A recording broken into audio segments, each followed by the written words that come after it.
the decline in poaching figures is welcome relief, but it still reminds us that we still have a lot of work to do to make sure that we nip this problem in the bud. Of course, one needs to pay respect to the sterling work done by enforcement authorities, the provincial parks authorities, as well as the police and the different law enforcement agencies across the country that continue to make sure that our efforts to conserve the rhino for South Africa and for the world, for current and future generations, continue to yield dividends. And we have the largest population of the white rhino, which was obviously being in danger of being, extinct because of poaching. And of course, the black rhino also under threat. But we've been using science and technology to try and circumvent this incidence of poaching.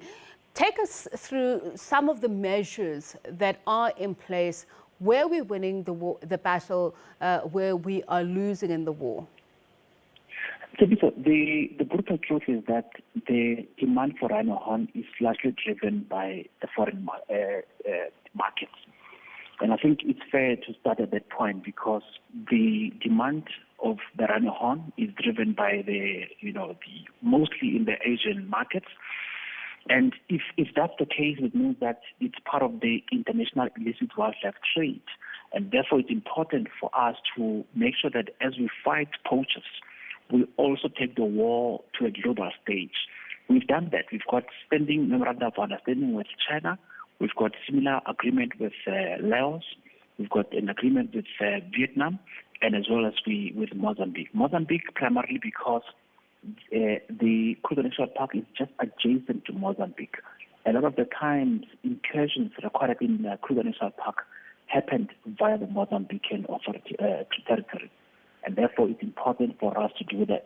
And that's why when you realize that as part of our report back to the nation, we mentioned the fact that Mozambican rhino poaching kingpin, and well known as Navarra, was arrested in Maputo in what is a combined sting operation between the authorities in Mozambique as well as the Wildlife Justice Commission. But also at home, the work that we've done to make sure that we dehorn the rhino as part of our program to deal with poaching has also begun to yield dividends.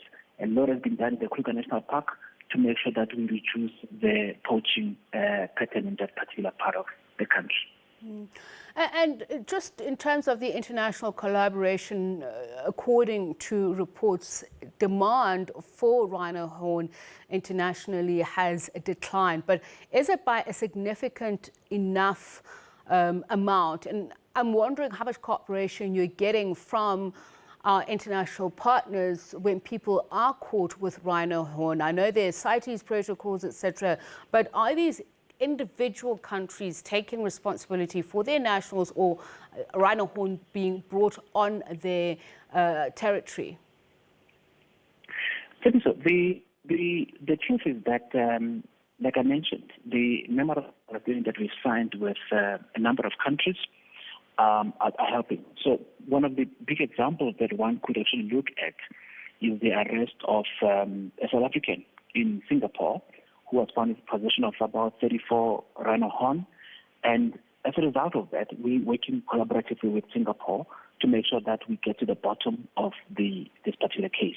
But there's been a number of cases where individuals have been found in possession of rhino horn, either in South Africa or in those countries. And when that happens, we open through the diplomatic channels communication and work closely with enforcement authorities in those particular countries to make sure that we continue to nip the problem in the bud. Let's also agree that the demand is driven by the black market. So it's a very difficult market to penetrate because the black market has got different levels. So the guy who goes into the park to kill the rhino is not the same as the guy who takes the rhino horn into the plane to go to a foreign country.